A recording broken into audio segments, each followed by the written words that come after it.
بسم اللہ الرحمن الرحیم، السلام علیکم ورحمۃ اللہ وبرکاتہ۔ دن رات کا شکر کیسے ادا ہوگا؟ روایات میں ہے کہ حضرت ابراہیم علیہ السلام صبح کے وقت یہ دعا پڑھتے تھے۔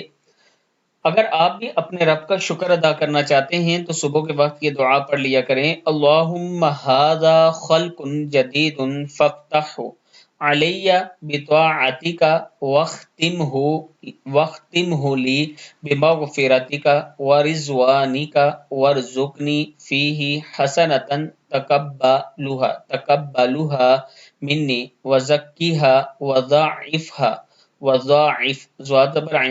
وضاعفها لی وما عملت فیہ من سیئۃ فاغفرھا لی انک غفور رحیم ودود کریم۔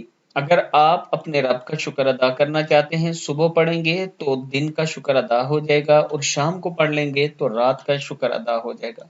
اللہ تعالی ہم سب کو اس پر عمل کرنے کی توفیق دے۔